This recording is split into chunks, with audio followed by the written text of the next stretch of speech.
បាទហើយជំរាបសួរហើយសួស្តីបងប្អូនទាំងអស់គ្នាហើយព័ត៌មានថ្ងៃនេះគឺយើងមានការភ្ញាក់ផ្អើលខ្លាំងមែនទែនដែលយើងមិននឹកស្មានដល់ហើយក៏យើងអត់ដែលបានឮតាំងពីពេលកន្លងមកដែរយើងធ្លាប់តែសហការកាលពីសម័យមុនអ៊ុយក្រែនបាទវាយប្រហារជាមួយនឹងរុស្ស៊ីក៏ប៉ុន្តែនៅពេលថ្មីនេះរដ្ឋាភិបាលកម្ពុជាបានធ្វើការទំនាក់ទំនងនឹងដំណើរទស្សនកិច្ចបាទទៅកាន់រុស្ស៊ីដើម្បីជួបជាមួយនឹងពូទីនផងដែរបាទអញ្ចឹងហើយរឿងនេះគឺជារឿងថ្មីមួយបាទរឿងនេះគឺជារឿងថ្មីមួយដែលយើងមិនធ្លាប់ជួបទេព្រោះហើយតាក់ទងជាមួយនឹងកម្ពុជាគឺជាប្រទេសប្រជាធិបតេយ្យហើយចំណែកបាទរុស្ស៊ីដូចបងប្អូនដឹងស្រាប់ហើយក៏ក្រៅលើពិភពលោកគ្មាននរណាមិនដឹងទេបាទតកំណាចបាទតកំណាចស្បែកសអញ្ចឹងហើយដើម្បីដឹងឲ្យកាន់ស៊ីជម្រៅទាំងអស់គ្នាខ្ញុំសូមបកស្រាយនៅដំណើរទស្សនកិច្ចមួយរបស់ប្រទេសកម្ពុជាដែលទៅជួបបាទលោកពូទីនបាទវ៉ាឡាឌីមៀពូទីនបាទអញ្ចឹងអនុរដ្ឋមន្ត្រីការបរទេសរុស្ស៊ីថាលោកពូទីនកំពុងតែរងចាំដំណើរទស្សនកិច្ចរបស់លោកហ៊ុនសែនបាទប្រធានាធិបតីរុស្ស៊ីលោកវ៉ាឡាឌីមៀពូទីនកំពុងតែរងចាំដំណើរទស្សនកិច្ចរបស់ប្រធានព្រឹទ្ធសភាកម្ពុជាលោកហ៊ុនសែនទៅកាន់រុស្ស៊ីនាពេលឆាប់ខាងមុខនេះផងដែរបាទនេះគឺជាការបញ្ជារបស់អនុរដ្ឋមន្ត្រីការបរទេសរុស្ស៊ីលោកអាន់ដ្រូរូដាន់ហ្គោដែលបានលើកឡើងនៅក្នុងជំនួបជាមួយនឹងលោកហ៊ុនសែនកាលពីរសៀលថ្ងៃទី24ខែសីហាឆ្នាំ2026នៅវិមានព្រឹទ្ធសភានេះបើតាមការថ្លែងការណ៍របស់លោកជាធិរិទ្ធអ្នកនាំពាក្យព្រឹទ្ធសភាកម្ពុជាផងដែរបាទចឹងដើម្បីឲ្យដឹងកាន់តែច្បាស់ថាការពិភាក្សានេះតើការធ្វើទស្សនកិច្ចទៅកាន់ប្រទេសរុស្ស៊ីហើយជួបជាមួយនឹងវ៉ាឡាឌីមៀពូទីននេះគឺมันមានបានបញ្ជាក់អំពីហើយផែនការអីច្បាស់លាស់ទេគ្រាន់តែបង្ហាញអំពីកិច្ចសហប្រតិបត្តិការអីតែប៉ុណ្ណឹង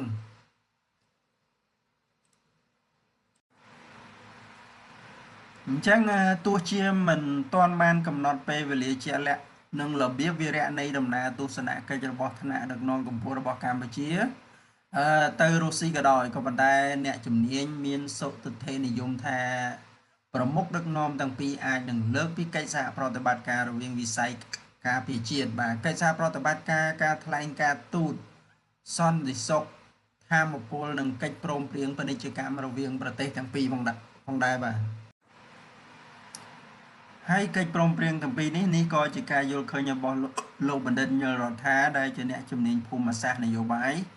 និងប្រធានសមាគមអតីតនិស្សិតកម្ពុជាដែលធ្លាប់សិក្សានៅរុស្ស៊ីផងដែរបាទអញ្ចឹងតាមលោកជាធិរិទ្ធកម្ពុជាក៏បានត្រៀមរៀបចំទទួលស្វាគមន៍តំណែងដំណាក់ទស្សនកិច្ចរបស់លោក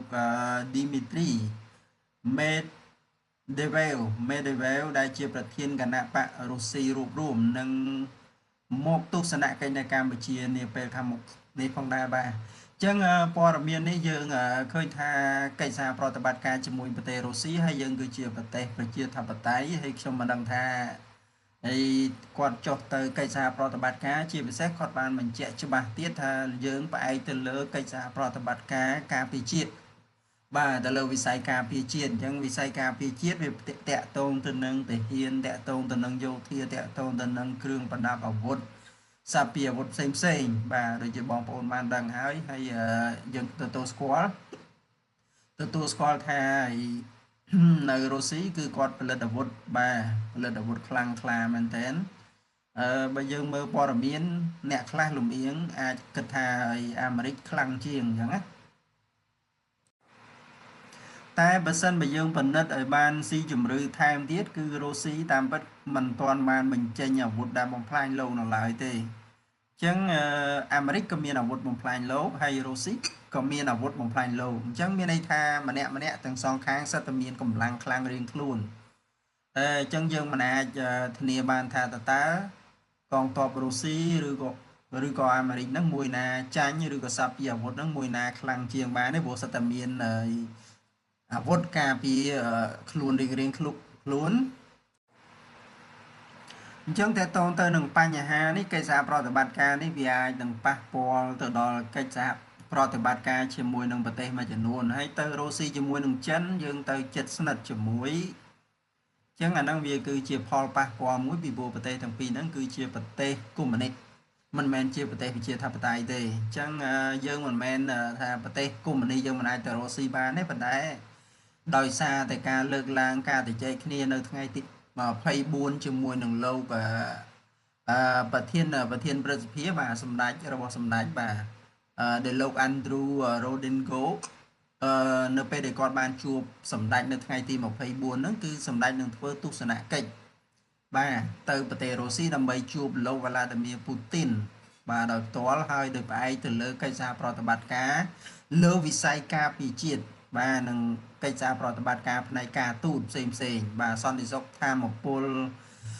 ព្រមព្រៀងពាណិជ្ជកម្មអីផ្សេងខ្ញុំមិនចាប់អារម្មណ៍ទេចំណុចទាំងអស់ហ្នឹងព្រោះយើងមិនថាកុម្មុយនីសឬមិនកុម្មុយនីសទេយើងត្រូវតែរកស៊ីជាមួយគ្នា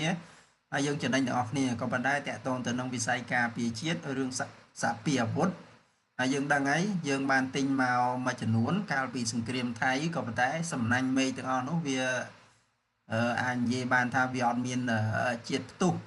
ឬក៏អត់មានសំណាញ់មេឃពិតប្រាកដដែលអាចការពារបានទេ